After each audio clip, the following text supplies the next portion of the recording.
Happy evening all of you. I am professor Anant Kumar Das. आज मैं आप लोगों के सामने एक बहुत ही अच्छा टॉपिक लेके आया हूँ, स्टोरी के माध्यम से, एक छोटी सी कहानी के माध्यम से। सिंपैथी वर्सेस इम्पैथी, सिंपैथी और इम्पैथी में क्या फ़र्क है ना। एक बहुत ही प्यारी सी स्टोरी है, थोड़ा सा मजाक भी लगेगा, फनी भी स्टोरी है, लेकिन उसका लर्निंग जो है ये है। सिंपैथी मतलब सहानुभूति होता है और इम्पैथी का मतलब होता है अपने आप को दूसरों की जगह रख के देखना। दोनों में फ़र्क होता है ना। अब कैसे ये काम करता है रियल लाइफ में, इस पर एक बहुत ही छोटी सी स्टोरी मैं आप लोगों को बताऊंगा। फनी भी है थोड़ा सा। लेटस मैं स्टार्ट करता हूँ, बताता हूँ कि एक गांव में एक आदमी की मदर की डेथ हो जाती है। दो दोस्त होता है गांव में, उसमें से एक दोस्त की मदर की डेथ हो जाती है, माँ की मौत हो जाती है, देहांत हो जाता है। तो नेचुरली है शोक सभा कंडक्ट किया जाता है। जब किसी के मरने पे लोग उनके घर जाते हैं, है ना, लोगों से, और लोग, बहुत सारे लोग मिलने जाते हैं, दुख प्रकट करते हैं। तो दुख प्रकट करने का तरीका होता है, माँ है तो नेचुरल है सभी लोग, गांव वाले लोग आए, उसका दोस्त भी आया, बहुत ही गहरा दोस्त था। तो वो किस तरह से सहानुभूति प्रकट कर रहा है, वो बहुत अच्छी बात है कि ये सिर्फ तुम्हारी माँ नहीं थी, ये मेरी माँ भी थी, हम सब गांव वालों की माँ थी, उसकी माँ थी, है ना। इस तरह से उसने कहना शुरू किया। अब बहुत ही अच्छा लगा लोगों को, जब आदमी दुख में होता है तो ये सब चीज़ें बहुत अच्छी लगती है कि लोग आपको सहानुभूति दे रहे हैं कि सिर्फ ये तुम्हारी माँ नहीं थी, ये मेरी माँ थी, मेरे भाइयों की माँ थी, हम सारे दोस्तों की माँ थी, हम सब गांव वालों की माँ थी। यहाँ तक तो सब कुछ ठीक है, ये सिंपैथी हुआ, ठीक है। लेकिन उसका जो दूसरा दोस्त था, उसी गांव में कुछ दिनों के बाद उसकी वाइफ, मतलब उसकी बीवी की मौत हो गई। अब ये पहला दोस्त अपने दूसरे दोस्त के घर जाता है, और वो किस तरह से सहानुभूति देता है वो देखना है, वो समझना है आपको इस स्टोरी के माध्यम से। क्या वो सहानुभूति था या क्या वो इम्पैथी था, मतलब सिंपैथी था कि इम्पैथी था। क्योंकि अपने आप को जब तक दूसरों की जगह रख कर नहीं देखोगे, आपको पता नहीं चलेगा कि क्या तकलीफ उसने महसूस किया या आपको क्या तकलीफ होने वाला है। तो जो पहला दोस्त था दूसरे दोस्त के घर जाता है, और वो रो रो के बोलना शुरू करता है। दुख प्रकट करने का तरीका उसका ऐसा होता है कि ये सिर्फ तुम्हारी बीवी नहीं थी, ये मेरी भी बीवी थी, मेरे भाइयों की भी बीवी थी, ये पूरे गांव वाले की बीवी थी। वो इस तरह से उस अपने दूसरे दोस्त को बोलता है, और उसका दूसरा दोस्त उसको मारना शुरू करता है, पिटाई शुरू करता है। और वो पिटाई पूरी तरह से, वो सिर्फ वही नहीं, पूरा गांव वाला मिलकर उसको पीटता है। अब यहाँ पे ये समझना है कि उससे क्या गलती हुई। बोलते हैं ना, वर्ड को बहुत वाइजली चूज करना चाहिए। जब आप कोई शब्द बोलते हैं, है ना, कमान से तीर निकल गया तो क्या होता है, वापस लौट के नहीं आता है। उसी तरह से शब्द दुख प्रकट करने का तरीका होता है। माँ के लिए आप कह सकते हैं कि मेरी माँ थी, हम सब भाइयों की माँ थी, गांव वालों की माँ थी। वाइफ के बारे में ऐसा नहीं कहा जाता है, किसी की बीवी के बारे में ऐसा नहीं कहा सकता। बेटी के बारे में फिर कह सकते हैं आप, है ना, है कि बेटी सबकी होती है। लेकिन वाइफ जो है एकदम पर्सनल थिंग है, बहुत पर्सनल चॉइस होता है, उसके बारे में आप इस तरह से नहीं कह सकते। आप क्या कर रहे थे, एम्पैथी दे रहे थे कि सिंपैथी दे रहे थे। सहानुभूति देने का मतलब ये नहीं है। आप खुद अपने आप को उस जगह रख कर देखिए। अगर पहला व्यक्ति के घर में ऐसा कुछ हादसा हो जाता, उसकी वाइफ का देहांत हो जाता, और उसका दूसरा फ्रेंड जिसके घर जाके वो इस तरह की बातें कर रहा था, अगर वो उसके घर आके इस तरह की बातें करता, तब उसको कैसा फील होता।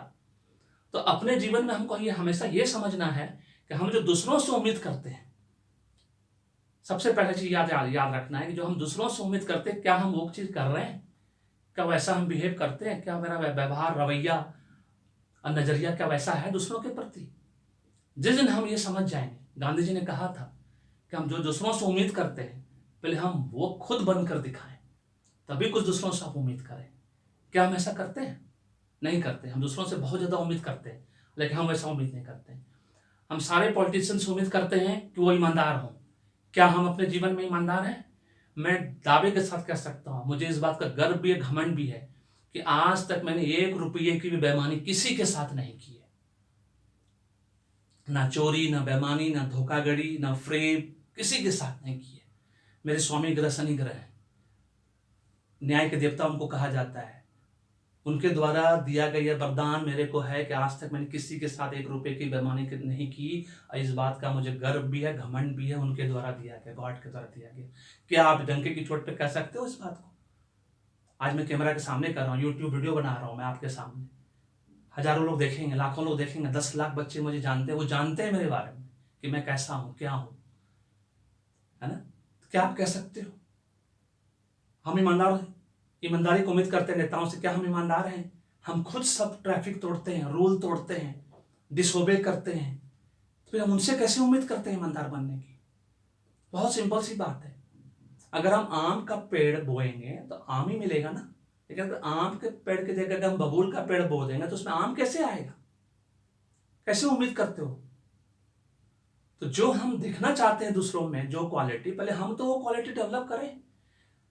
मैं एकदम कंप्लीट ना मैं सिगरेट पीता हूँ, ना दारू पीता हूँ, ना गुटखा खाता हूँ, ना पान खाता हूँ, कुछ नहीं, तभी ना मैं उम्मीद कर सकता हूँ अपने बच्चों से और अपने सारे स्टूडेंट्स विद्यार्थियों से कि वो भी ना खाएं पिए, उससे स्वास्थ्य बहुत अच्छा रहता है, फिट रहता है आदमी। जब मैं खुद दारू पीऊंगा, गुटखा खाऊंगा, सिगरेट पीऊंगा, तो दूसरों को कैसे बोलूंगा? तो यही है डिफरेंस बिटवीन सिंपैथी एम्पैथी। अगर दूसरों से कुछ उम्मीद रखते हैं कि उसमें कुछ सुधार आए, तो पहले अपने में वो सुधार लाना पड़ेगा, और वर्ड्स को बहुत वाइजली यूज करना पड़ता है। अगर आप देश के नेता को आप गाली देते हो कि ये चोर है, वो चोर है, ये डकैत है, फलना ढकना, जो भी आप बोलते हो, पहले आप खुद देखो कि आप कितना ईमानदार हो। क्या आप ईमानदार हो? आप ईमानदार हो तो गाली दे सकते हो। मैं खुल के गाली देता हूँ इसीलिए।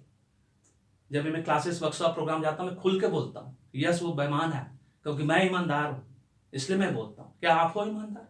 अगर हो तो आप भी दूसरों को गाली दे सकते हो। Very simple. आप दूसरों को भला बुरा कह सकते हो, आप दूसरों पे पॉइंट फिंगर उठा सकते हो, लेकिन जब तक आप खुद ईमानदार नहीं हो, आप बिल्कुल नहीं कर सकते। तो यही है एम्पैथी, अपने आप को दूसरों की जगह रख के देखना। यही बात समझनी है कि जीवन में सिंपैथी सहानुभूति होता है, और एम्पैथी जो होता है अपने आप को दूसरों की जगह रख के देखना, सो दैट कि मुझे पता चलेगा कि उससे मुझे क्या उम्मीद है, मुझे उससे क्या उम्मीद है। It's a two way process, give and take. प्यार दोगे तो प्यार मिलेगा, बहुत सिंपल। रिस्पेक्ट दोगे आप तो रिस्पेक्ट मिलेगा। आप किसी से बुरा भला कहोगे, झिड़क के बात करोगे, तो वो भी आपसे वैसा ही बात करेगा। आप उससे उम्मीद नहीं कर सकते कि आपसे वो बहुत प्यार से बात करेगा। दिस इज ऑल अबाउट, बहुत सिंपल छोटी सी स्टोरी के माध्यम से आप लोगों को मैंने बता दिया कि what is sympathy and empathy. मुझे पूरा विश्वास है कि आपको लॉजिक पसंद आया होगा, और अगर आया है तो इसको सब्सक्राइब करना, फॉरवर्ड करना नहीं भूलिएगा, जिससे कि हजारों लाखों लोगों तक ये पहुंचे और उनको भी इस लर्निंग का लाभ मिल सके। Thank you so much. May God bless you. The happy beginning.